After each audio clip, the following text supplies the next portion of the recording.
सफलता पाने के लिए और सफलता के रूट पे भी आना पड़ता है।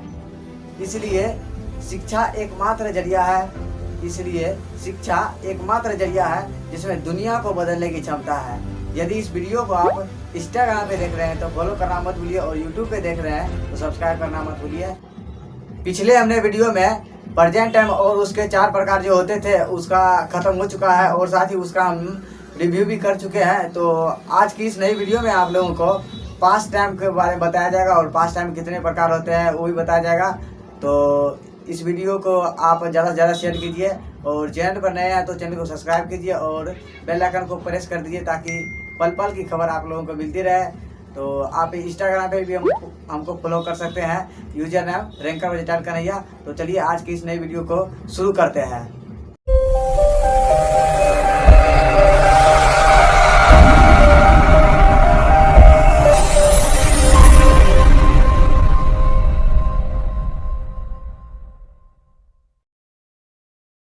तो आज आप लोगों को पास्ट टाइम के बारे में बताया जाएगा, और साथ ही उसका पहचान और स्ट्रक्चर बेस रहेगा आप लोगों को, और एग्जाम्पल भी बताया जाएगा। तो चलिए आज पास्ट टाइम के बारे में पढ़ते हैं। तो मैंने पिछले वीडियो में बताया था कि जो प्रेजेंट टाइम हो या पास्ट टाइम हो या फ्यूचर टाइम हो, इन सभी के 4 प्रकार होते हैं। तो इसका भी होगा 4। वो 4 कौन है जरा ध्यान से देखिए और बारीकी समझिए। पहला होता है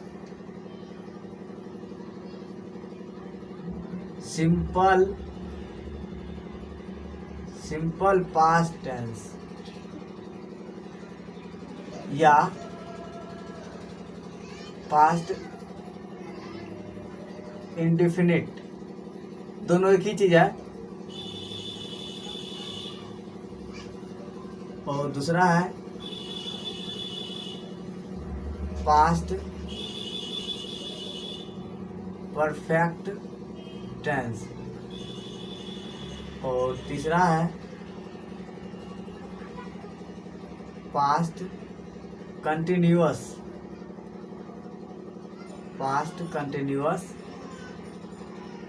टेंस, और चौथा है पास्ट परफेक्ट कंटिन्यूअस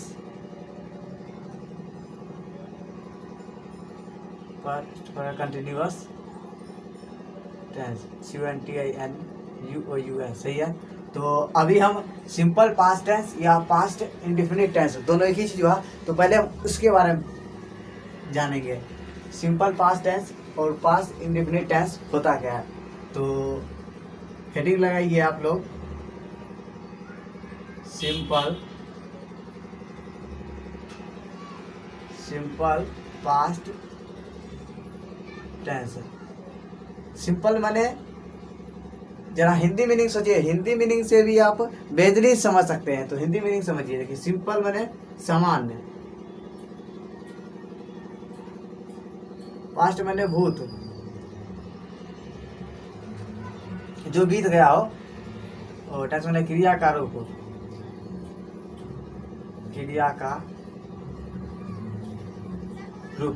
सिंपल माने हो गया सामान्य, और पास्ट माने भूत, और टेंस माने क्रिया का रूप। इसी को कहते हैं सिंपल पास्ट टेंस। अब इसकी पहचान क्या होती है समझिए। इसकी पहचान जो होती है, जिस हिंदी वाक्य के क्रिया के अंत में या, ये, ई अथवा था, थे, थी अथवा आ, दीर्घई, ए लगा रहे, उसे सिंपल पास्ट टेंस के अंतर्गत रखा जाता है। ध्यान से सुनिए, फिर से एक बार हम बता रहे हैं। जिस हिंदी वाक्य के क्रिया के अंत में था, थे, थी अथवा या, ये अथवा आ, दीर्घई, ए लगा रहे, उसे पास्ट सिंपल पास्ट टेंस या पास्ट इंडेफिनिट टेंस के अंतर्गत रखा जाता है। तो अभी हम एक एग्जांपल लेते हैं, जैसे कि राम आया। तो अभी भी एग्जांपल ले रहे हैं, बाकी अभी स्ट्रक्चर बता देंगे। जैसे कि यहाँ राम हो, यहाँ सब्जेक्ट है तो राम हम लिखते हैं, और आया को जाता है सीधे कैम। आप लोग भी जानते हैं आया सीधे कैम, लेकिन इसमें आया कैम क्यों लगाते हैं, कम काहे नहीं लगाते हैं, वो भी बताएंगे। और यहाँ पे सीधे आया है तो आप लोग लगा देते हैं कैम, जैसे राम कैम, राम आया। अब मान लीजिए राम आया था, राम आया था, मान लीजिए ये भी जो है सेंटेंस राम आया था, ये दोनों एक ही बराबर है, मतलब बराबर है। ये नहीं कि यहाँ पे था है तो वाज का प्रयोग कर दिए और आया है तो हम का। तो यहाँ पे कहा क्या रहा है, इसकी पहचान जिस हिंदी वाक्य के क्रिया के अंत में या ये यहाँ पे या तो है ना, या है तो हम पहचान जाएंगे कि सिंपल पास्ट टेंस का ये वाक्य है। तो हम कैसे बनाएंगे, राम क्या, राम आया। ये नहीं कि यहाँ पे था है तो हम वाज का प्रयोग कर दिए। ये स्टूडेंट्स अक्सर गलती करते हैं, आप बारीकी से यहीं पे समझ लीजिए, आगे जाके आप लोगों को दिक्कत नहीं होगी। तो अभी आप लोगों को स्ट्रक्चर की सहायता से बता रहे हैं सभी एग्जाम्पल, तो सब समझ में आ जाएगा। तो एक बार फिर से हम इसकी पहचान को रिव्यू करते हैं ताकि आप लोगों को समझने में कोई तरह की प्रॉब्लम नहीं होगी। पहचान क्या कर रही है, जिस हिंदी वाक्य के क्रिया के अंत में या ये अथवा था थे थी अथवा आ दीर्घई ए लगा रहे तो उसे सिंपल पास्ट टेंस का वाक्य माना जाता है। तो अभी हम स्ट्रक्चर लिख देते हैं, जैसे अफर्मेटिव के लिए subject plus V2 plus other complement. तो अभी जैसे कि एग्जांपल लेते हैं, सीता आई, मान लीजिए सीता आई, ये एक सेंटेंस हुआ। अब इसका हम इंग्लिश में ट्रांस करते हैं स्ट्रक्चर की सहायता से। सीता ये सब्जेक्ट, तो सब्जेक्ट लिख दिए, कोई तरह की तकलीफ नहीं, सब्जेक्ट हो गई। अब V2 का प्रयोग करना है, तो यहाँ पे क्या है, इसका आना इसका काम हुआ, इसका वर्ब हुआ, तो आना क्या होता है, कम। यहाँ पे V2 का प्रयोग करना, ये तो V1 हुआ, तो V2 फॉर्म आप लोगों को याद करना पड़ेगा। तो कम का V2 हो जाता है कैम और V3 भी हो जाता है कम। तो यहाँ पे V2 कैम हुआ तो यहाँ पर कैम लिख देंगे।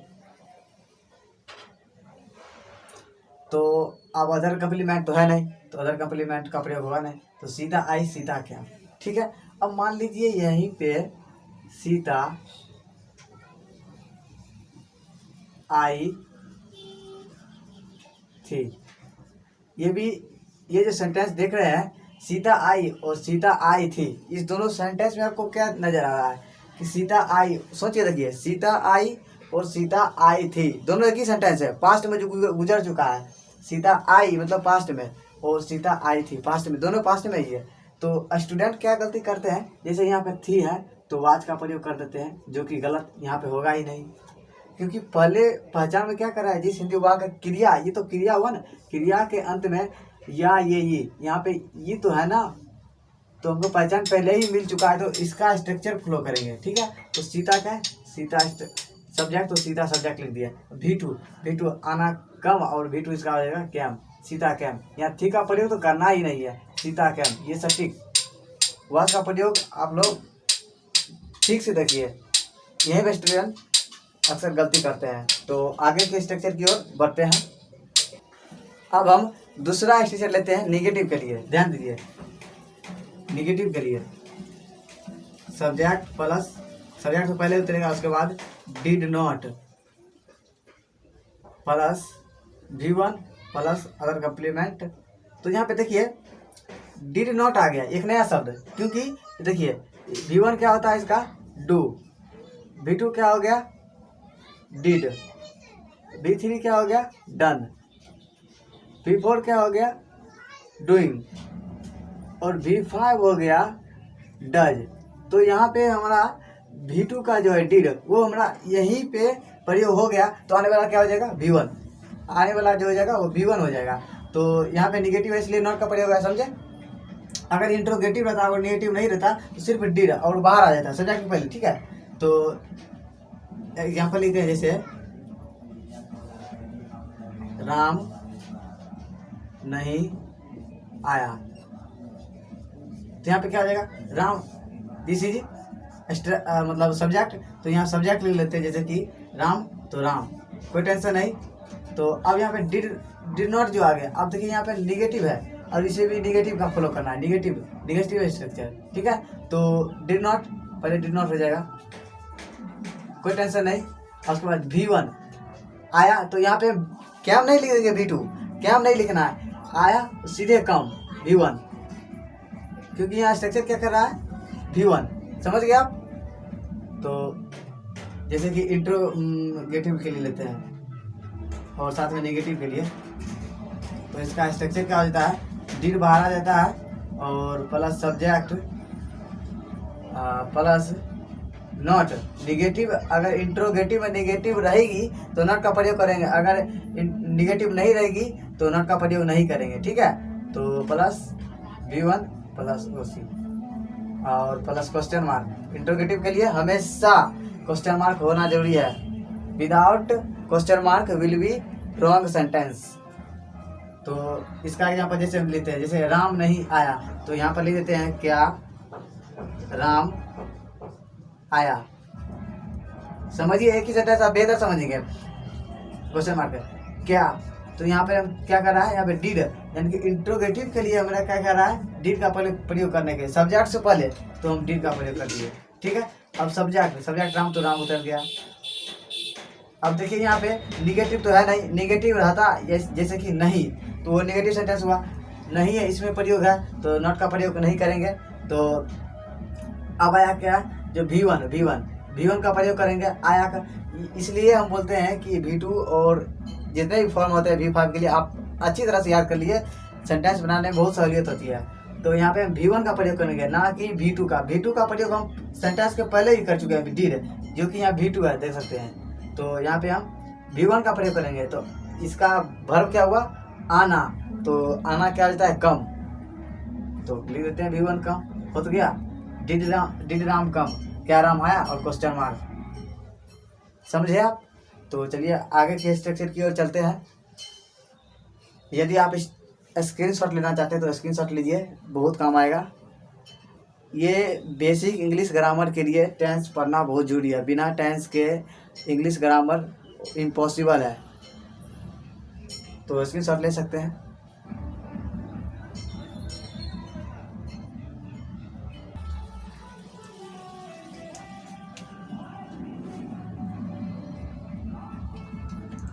अब हम WH वर्ड्स के जो स्ट्रक्चर होते हैं उसकी ओर चलते हैं, क्योंकि बाकी खत्म हो चुका है, WH वर्ड बचा है, तो WH वर्ड्स के लिए चलते हैं। WH वर्ड, तो इसका क्या होता है, पहले WH वर्ड का जब ये प्रयोग रहेगा तो WH वर्ड आंख मूंद के प्रयोग करना है। उसके बाद इंट्रोगेटिव जो होती है ना, इंट्रोगेटिव का प्रयोग हम कर देंगे डायरेक्ट। तो इंट्रोगेटिव क्या था, पहले डिड, उसके बाद सब्जेक्ट, उसके बाद V1 plus OC plus question mark. ये मेन जरूरी है इंट्रोगेटिव WH वर्ड के लिए, ये बहुत मायने रखता है।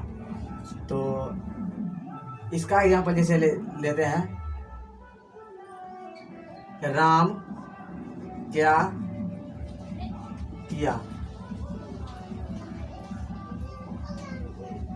अब देखिए यहाँ जो शुरुआत में रहेगा ना, ये सब्जेक्ट के पहले जो क्या रहता है वो इंट्रोगेटिव हुआ, और सेंटेंस के बीच में यानी सब्जेक्ट के बाद जो रहता है क्या, वो WH वर्ड हो गया। तो यहाँ पे WH वर्ड है, तो पहले हम WH वर्ड का प्रयोग करते हैं, क्या का इंग्लिश, वाट। WH वर्ड का प्रयोग हो गया, तो अब क्या करना है, तो डिड का प्रयोग करना है ना, डिड का, तो इसमें हम डिड का प्रयोग कर देंगे। और उसके बाद सब्जेक्ट में क्या है, राम, तो राम का प्रयोग कर देंगे आँख मूंद के। और यहाँ पे देखिए किया मतलब डन, मतलब ऐसा होता है। तो यहाँ पे क्या करना है, V1 का प्रयोग करना है ना, V1 तो करना क्या होता है, डू, तो यहाँ पे हो जाएगा डू। अब यहाँ नहीं कि किया तो हम डिड का प्रयोग कर दें, डिड का देखिए V2 जो होता है ना वो पहले ही प्रयोग हो गया है। V2 का प्रयोग जो है पास्ट में, एक बार ट्रिक समझिए, V2 का जो है ना वो सिंपल जो इसका स्ट्रक्चर था अफर्मेटिव में, subject plus V2 plus OC, उसमें V2 का प्रयोग हम कर देते थे, V1 का प्रयोग नहीं करते थे। और बाकी जो भी हम पढ़ रहे हैं देखिए इसमें डिड का प्रयोग V2 हो चुका है तो V1 का ही प्रयोग करेंगे। व्हाट डिड राम डू, क्या राम क्या किया, ठीक है, और क्वेश्चन मार्क। अब इसे निगेटिव के लिए चलते हैं, तो निगेटिव में क्या रहेगा, डिड के बाद नॉट का प्रयोग कर दी, दिस इज निगेटिव एकदम। यहाँ पे WH निगेटिव लिख दीजिए, WH निगेटिव। तो जैसे राम क्या नहीं किया, सब कुछ वही। WH वर्ड क्या तो वाट, सब्जेक्ट राम तो राम, उसके बाद डिड का प्रयोग तो डिड का प्रयोग। यहाँ पे डिड जो है वो कैपिटल में नहीं स्मॉल लिखेंगे। और उसके बाद नॉट, और उसके बाद क्या करा V1 तो V1 हम लिख देंगे, तो V1 क्या होगा डू। देखिए एक बात आप लोग गौर नहीं किए, ये चीज हम गलती लिख दी है। यहाँ पे पहले स्ट्रक्चर थोड़ी, पहले स्ट्रक्चर नहीं, पहले डिड का प्रयोग, उसके बाद राम का प्रयोग स्ट्रक्चर सब्जेक्ट, उसके बाद नॉट, उसके बाद do. What did Ram not do, Ram क्या नहीं किया। ठीक है, अभी हम एक ऐसे सेंटेंस लिखेंगे जो आपको थोड़ा आगे सोच दिलाएगी और बेसिक भी है, ये जानना जो बहुत जरूरी है। समझिए, राधा ने कल एक पत्र लिखी। सेंटेंस के पहले सेंटेंस समझिए, राधा ने कल एक पत्र लिखी, ये अफर्मेटिव है। तो पहले हम सब्जेक्ट क्या है राधा, तो हम पहले राधा का पर लिख देते हैं, पहले सब्जेक्ट। अफर्मेटिव के लिए सब्जेक्ट प्लस, अफर्मेटिव के लिए क्या स्ट्रक्चर था याद कीजिए, subject plus V2 plus object.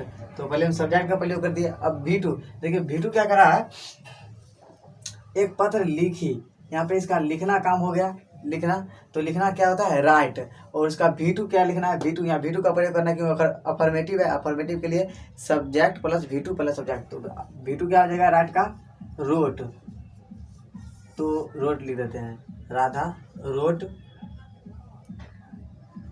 और उसके बाद क्या करा ने कल एक पत्र लिखी, तो राधा रोट अ लेटर। अब देखिए यहाँ पर कल का प्रयोग करना है। अब यहाँ पे थोड़ी समझ आती है कि कल का प्रयोग क्या करना है, टुमारो करना है या यस्टरडे, कंफ्यूज, टुमारो करना है या यस्टरडे। तो पास्ट के लिए जो फॉर्म होता है वो यस्टरडे, बीते हुए कल के लिए यस्टरडे, और फ्यूचर में जो आएगी घटना उसको हम टुमारो। समझ गए, पास्ट में जो घटना घटती है कल के लिए उसके लिए हम यस्टरडे, और फ्यूचर के लिए टुमारो का प्रयोग करते हैं। ठीक है, तो यहाँ पे क्या करना है, कल है तो इसके लिए यस्टरडे। थोड़ी बहुत आपको समझ आ जाएगी। तो आप लोग अच्छी तरह से स्ट्रक्चर और उसके एग्जांपल देख लिए होंगे। तो आई होप ये वीडियो आप लोग अच्छी लगी तो आप शेयर कीजिए अपने तमाम दोस्तों में। तो आप पहली बार अगर चैनल पे आए हैं तो चैनल कर लीजिए सब्सक्राइब और बेल आइकन को दबा दीजिए, और साथ ही इंस्टाग्राम को भी फॉलो कर दीजिए, यूजर नेम रैंकर होटल का नहीं है, लिंक इन द डिस्क्रिप्शन। तो मिलते हैं अगली नई वीडियो में, तब तक के लिए जय हिंद, वंदे मातरम।